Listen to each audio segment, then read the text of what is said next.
Nosso Deus, neste momento nós pedimos ao Senhor que continue conosco. E o objetivo específico dessa nossa oração é agradecer por todas as bênçãos que o Senhor tem nos concedido. Amém. O Senhor tem nos cercado de bênçãos. De todas as formas, de todas as maneiras, o Senhor tem nos concedido elas. Nos ensina a termos um coração grato por tudo aquilo que o Senhor tem feito, por tudo aquilo que o Senhor faz e por tudo aquilo que ainda o Senhor irá fazer em nosso favor. Amém. Louvado e glorificado seja o teu nome por todas as benesses vindas de tuas mãos. Louvamos e engrandecemos o teu nome, ó grandioso Deus. Amém. Sejas louvado e glorificado eternamente. Amém. Oramos em nome de Jesus. Amém.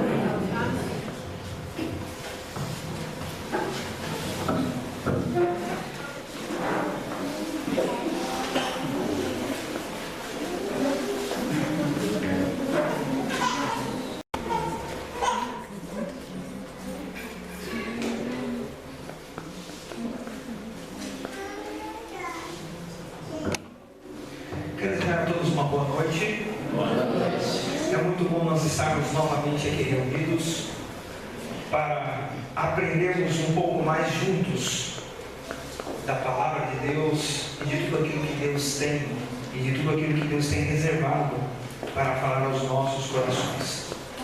Onde nós estivemos juntos, fizemos a meditação do livro de Efésios, capítulo 6, os primeiros versos que aí aparecem, referente à ação do inimigo de Deus, a ação de Satanás, e tudo aquilo que ele tem feito e tem perpetuado dentro de seu plano, cujo objetivo principal e central é levar os seres humanos a viverem independentes de Deus. Fizemos algumas leituras do livro Grande Conflito, alguns textos do Espírito de Profecia, Grande Conflito. Hoje nós iremos novamente fazer a leitura de alguns textos do livro Grande Conflito e também do livro do Caminho a Cristo, para que assim nós venhamos dar uma continuidade do que começamos a falar hoje. Mas o texto que nesta noite eu escolhi para a nossa meditação se encontra em 1 Tessalonicenses, convido você a abrir sua Bíblia, 1 Tessalonicenses capítulo 5, dos versos 1 aos versos 11. Nós iremos fazer a leitura deste texto e então nós daremos continuidade ao que está sendo tratado durante essa semana de oração. 1 Tessalonicenses capítulo 5, do versos 1 aos versos 11. Só gostaria de ressaltar que, de forma específica, os temas sobre a Bíblia estão sendo tratados anteriormente. O meu objetivo, como mencionei ontem, novamente falo a vocês, o meu objetivo é exatamente provocar um confronto, é exatamente a te levar a pensar e a tomar decisões. Esse é o objetivo.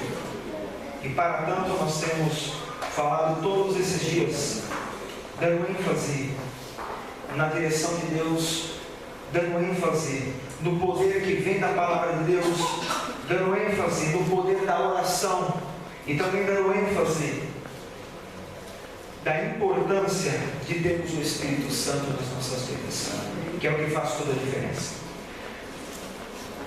1 Tessalonicenses capítulo 5 começa com as seguintes palavras: Mas irmãos, acerca dos tempos e das épocas, não necessitais de que se vos escreva, pois vós mesmos sabeis muito bem que o dia do Senhor virá como o ladrão da noite.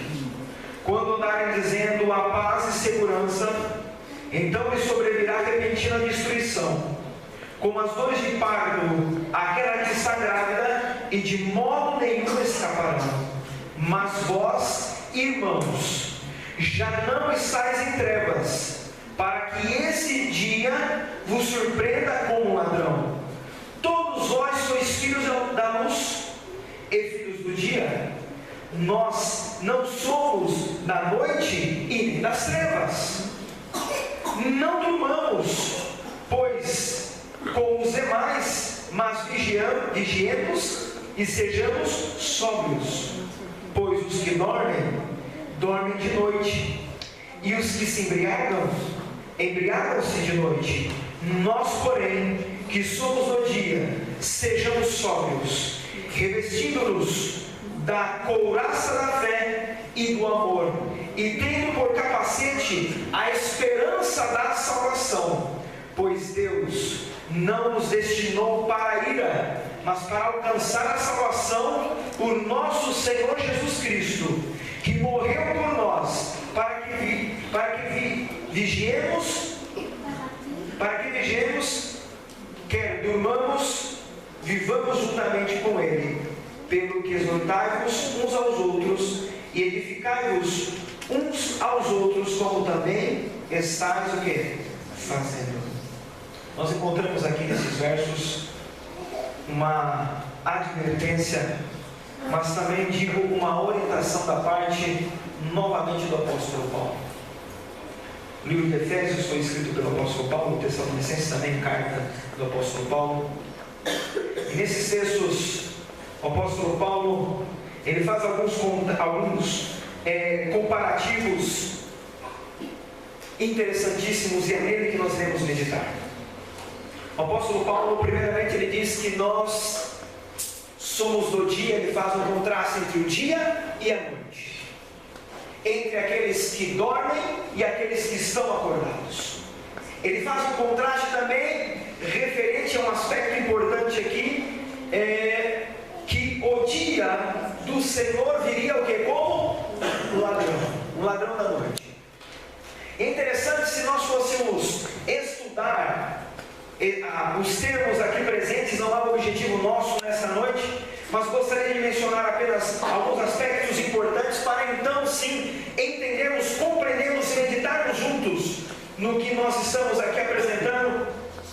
O apóstolo Paulo, quando ele fala que o Senhor viria como um ladrão da noite, ele não está falando aqui da forma visível que o Senhor Jesus aparecerá. Não é o Senhor Jesus vindo nas nuvens do céu com poder e grande glória, porque esta volta de Cristo será visível, será audível. E de acordo com Apocalipse capítulo 7, diz que a todo olho verá, até aqueles que o transpassaram. Ou seja, a volta de Jesus, quando Cristo estiver voltando, não vai existir, e nós não acreditamos no arrebatamento secreto, como alguns ensinam por aí, porque é contrário ao ensinamento bíblico. Por que eu estou abrindo esse parênteses aqui? Porque quando o apóstolo Paulo, ele fala aqui que o dia do Senhor viria como ladrão da noite, o apóstolo Paulo aqui, a maior parte dos comentaristas pensam, e eles enfatizam o seguinte: Paulo aqui falava do momento em que a porta da graça e as decisões finais estariam sendo tomadas do céu, referente a tua e a minha salvação. Isso de forma clara se harmoniza com o conceito do Espírito de profecia, quando Ellen White diz que quando todos os casos terminarem lá no céu, os nomes passarem e todo o caso estiver decidido, as coisas aqui na terra estarão, o homem do negócio acorda e ele sai para fazer os seus negócios, o homem no campo se levanta novamente para então trabalhar na sua lavoura. Isso está no livro Vida do Campo, da escritora Ellen White. Portanto, quando Paulo ele fala, olha, Cristo viria como ladrão da noite, o que ele está querendo dizer é que nós não sabemos o momento em que a porta da graça vai se fechar. E quando Paulo fala, olha, nós não somos da noite, nós somos de dia, Paulo ele está dizendo e querendo de forma enfática trabalhar e nos mostrar a importância da vigilância. Eis a questão central desses versos: é ser vigilantes, é estar acordados, é ter o colírio do Espírito Santo, como Apocalipse menciona quando fala da igreja de Laodiceia, para que possamos enxergar os acontecimentos que estão se desenrolando diante de nós, e para nós acordarmos deste sono, deste torpor que tem caído sobre nós, dessa paralisia mental dos nossos sentidos. A advertência central do apóstolo Paulo neste capítulo é chamar a sua e a minha atenção, e também foi chamar a atenção atenção daqueles que viviam em seus dias referente à vigilância. A vigilância que eu tenho que ter, a vigilância que você tem que ter. Sabe, nós estamos vivendo numa época, e de acordo com essas questões que nós temos visto, os nossos sentidos estão ficando paralisados. Nós não estamos mais tendo a autonomia de saber o que escolher e fazer a diferença daquilo que é bom para aquilo que é mal. A gente sabe o que é certo, percebe o que acontece? A gente enxerga o que é certo, o que tem que ser feito, mas quando nós vamos aplicarmos na ação, em fazer aquilo, a gente não consegue. Porque os nossos sentidos estão ficando paralisados. Os nossos sentimentos, eu já mencionei isso há alguns dias, menciono novamente, aquilo que nos torna como uma espécie única, que é os seres humanos, que tem a capacidade racional, intelectiva e de pensar, de expressar sentimentos, isso tem sido tirado de nós. E nunca tivemos uma sociedade tão fria e sem amor como nós temos nesse século XXI. Nunca tivemos. Paulo, na sua advertência, na sua ministração, ele está dizendo: nós temos que nos tornarmos o que? Vigilantes. Vigilantes. No livro Grande Conflito, página 529, Ellen White, ainda dentro daquele contexto, apresentando os enganos de Satanás, e gostaria de fazer uso desses textos do Espírito de Profecia também, dentro desse contexto de estarmos vigilantes ao que está acontecendo no mundo. Ellen White diz o seguinte, o título é Os Arquivos de Satanás. Estou dando continuidade no que começamos ontem. Ellen White diz assim: entre as operações de maior êxito do grande enganador, encontra-se os ensinos ilusórios e prodígios de mentira do Espiritismo. Disfarçado em anjo de luz, ele estende suas redes onde menos se espera.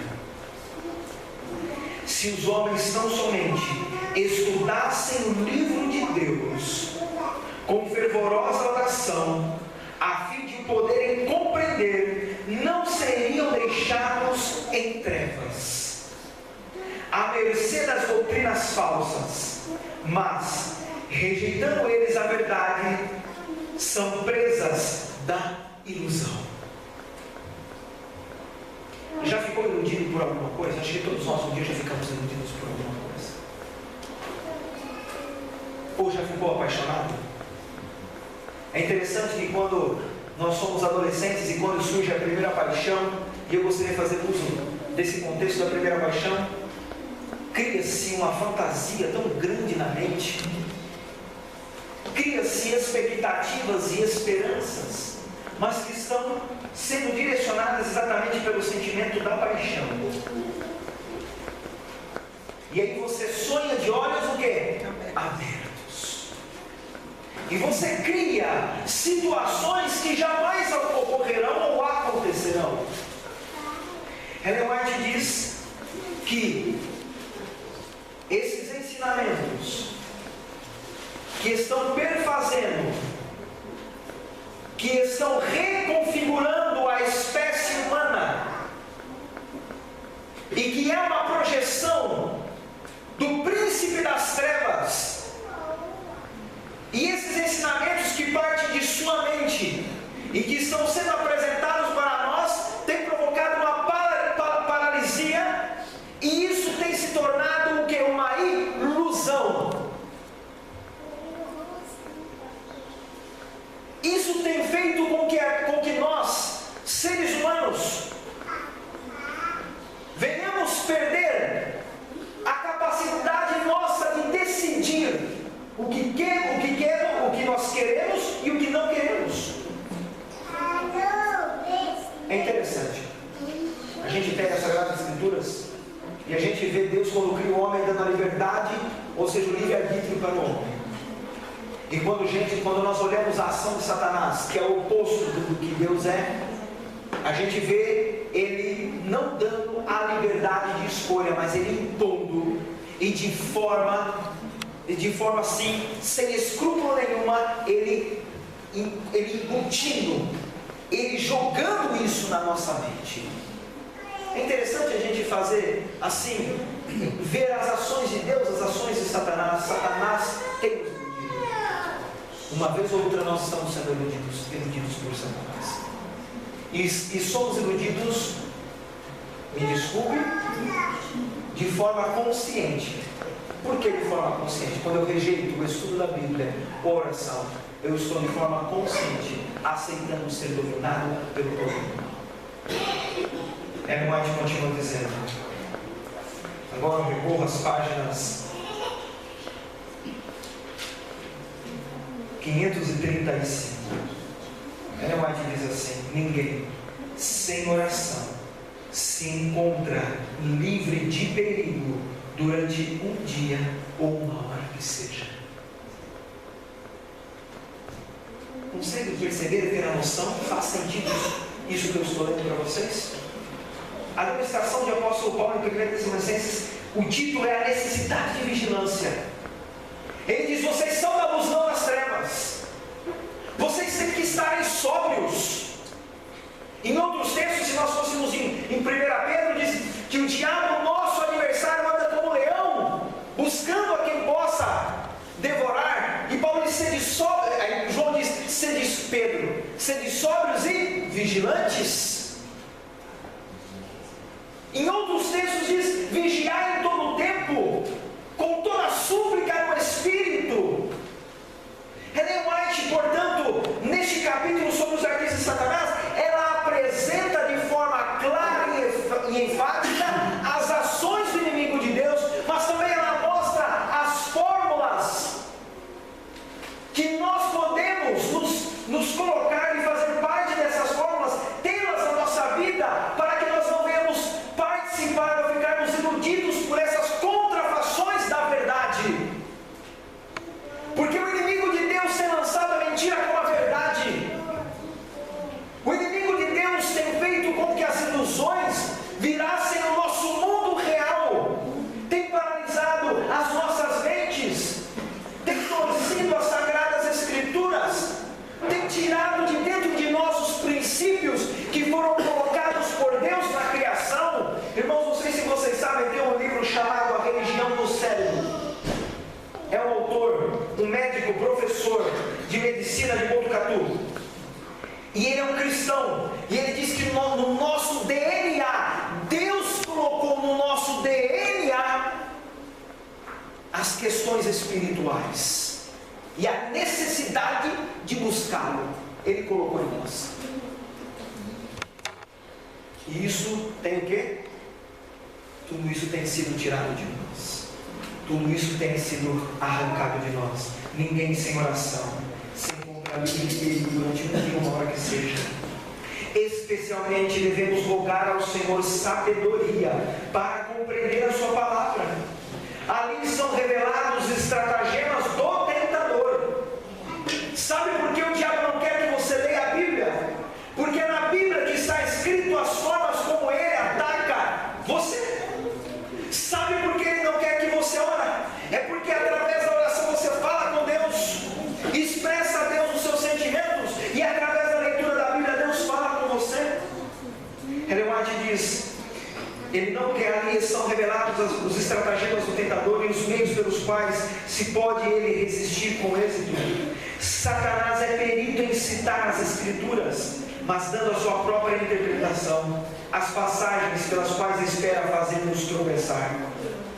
Devemos estudar a Bíblia com humildade de coração, nunca perdendo de vista a nossa sujeição a Deus, ao mesmo tempo em que nós devemos guardar constantemente contra os ardis de Satanás. Cumpre com fé, orar sempre, não nos deixes cair em tentação. E Ellen White termina este capítulo sobre os ardis de Satanás. Não nos deixes cair em tentação. No livro Caminho a Cristo, página 26, Ellen White diz assim: Cristo é a fonte de todo o bom impulso. Somente Ele, somente Cristo é capaz de implantar no coração do homem a inimizade contra o pecado.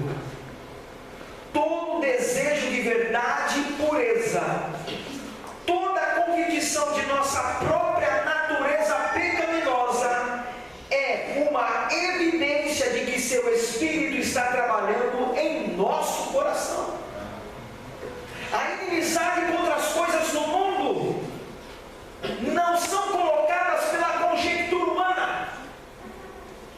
A convicção e a admissão de que eu sou pecador, de que você é pecador, de que necessitamos de um Salvador, não é colocada em nós pela razão humana, é unicamente pela graça e pelo poder do Espírito Santo de Deus. O admitir que o caminho que nós estamos trilhando está nos levando à perdição, e essa admissão em saber que a forma como estamos vivendo, essa convicção de ver a nossa natureza pecaminosa e a nossa real situação, sem fantasia e sem ilusão, é a obra de Cristo na sua vida e na minha vida. Por isso que no início deste capítulo, onde eu fiz a leitura para vocês, que um dos objetivos principais de Satanás é frustrar a obra de Cristo em teu favor, é fazer com que você fique longe de sua graça. Somente aqueles que forem banhados pela graça de Cristo, somente aqueles que forem justificados pela graça de Cristo, somente aqueles que aceitarem a Cristo como Salvador pessoal, somente aqueles que chegarem a arrependimento e com conversão a Cristo, serão refrigerados pela presença do Cristo, receberão perdão, receberão poder, receberão graça, serão justificados por Cristo.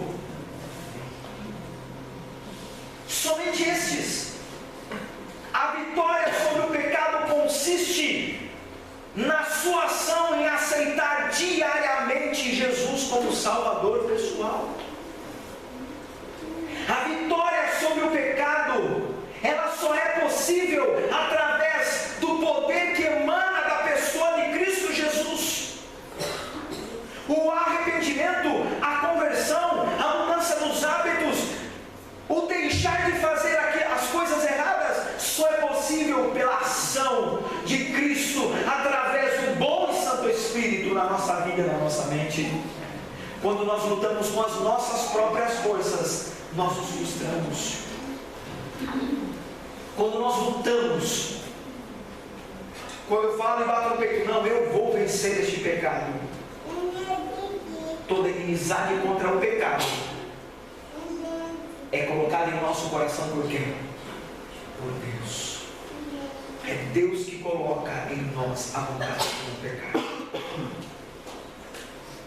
Existe um outro texto, e eu gostaria de fazer uso dele para nós terminarmos. Ellen White diz assim: ao ver quão pecador você é, e ao enxergar a si mesmo como na verdade é, não se entrega ao desespero.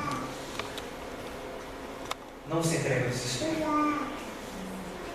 Se nós fôssemos, e se fizermos uma leitura exatamente daquilo que nós somos, nós entraremos em desespero.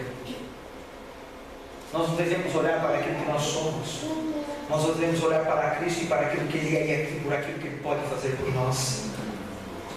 Ao ver como pecador você é, não se entrega ao desespero. Foi para salvar pecadores que Cristo veio. Não somos nós que temos que fazer a reconciliação com Deus. Mas que amor maravilhoso! Exclama Ellen White. Deus está em Cristo reconciliando consigo o mundo. Através de seu terno amor, Ele está procurando atrair o coração de seus filhos extraviados. Nenhum pai humano poderia ter tanta paciência com as faltas e erros de seus filhos como Deus tem para com aqueles a quem Ele deseja salvar. Deus tem uma paciência diferente do que nós imaginamos. Deus sabe esperar. Não se entrega ao desespero, mas seja vigilante. nós devemos achar o ponto de equilíbrio entre a graça e entre o juízo. A graça existe, mas um dia ela vai terminar, porque o juízo está em andamento. Sede sóbrios, sede vigilantes. Vigiemos todos. E meu apelo nesta noite, o meu apelo de forma enfática nesta noite, primeiramente, eu o fiz a mim. Fiz este apelo a mim. Antes de estar aqui, eu tenho procurado, irmãos, nessa semana vivenciar e viver exatamente isso que eu tenho falado para vocês. Tenho procurado. Porque de nada adiantaria eu subir neste púlpito, abrir a palavra de Deus, ler os textos do Espírito de profecia, se ao menos eu não estivesse tentando lutar para também mudar a minha vida. Assim como vocês são tentados, eu também sou tentado. Todos nós somos tentados. Não existe um ser humano melhor que o outro. Não existe uma pessoa mais santa do que o outro. Todos nós carecemos da graça de Cristo. Todos nós necessitamos da misericórdia de Cristo. Todos nós necessitamos do mesmo Salvador. Somos feitos da mesma matéria. Temos as mesmas necessidades para a subsistência. Precisamos nos alimentar. Precisamos do ar para viver, para respirar, para manter o nosso coração batendo. Precisamos ter esperança. Precisamos da alegria. Todos nós precisamos das mesmas questões. E precisamos também do mesmo Salvador. Se a sua vida até aqui, e se minha vida até aqui, e se aquilo que nós estamos fazendo, com as nossas decisões, e se as nossas decisões, elas têm sido tomadas de forma errada, eis mais uma noite que o Senhor nosso Deus nos dá a oportunidade de nos achegarmos a Ele, em arrependimento, em contrição, lançando sobre Ele todas as nossas ansiedades, porque Ele tem cuidado de nós. Olhe para a sua vida, olhe para o que Deus tem feito por você, olhe para as bênçãos que Ele tem. Ele não tem aberto, Ele tem escancarado as portas do céu e derramado bênçãos sobre nós, misericórdia, perdão e graça. Ele tem feito de fato aquilo que Ele promete em Sua palavra. Ele tem sido o nosso Deus. Ele tem sido o nosso mantenedor. Ele tem sido aquele que a Bíblia apresenta, aquele que é, aquele que sempre será o único e verdadeiro Deus. E o que nós temos sido? O que nós temos feito? Quais são as minhas decisões? Quais são as suas decisões? O apelo que eu faço aqui em nome de Jesus, e o apelo que eu faço no meu coração, e eu peço ao Espírito Santo de Deus, é que Ele me torne sensível para ouvir, entender e compreender o grande conflito que está diante de nós sendo travado, para que eu possa ver a realidade presente como é, não pelas ilusões fatais, mas a realidade como é. E diante desta realidade como é, eu venho aceitar a Jesus como meu Salvador.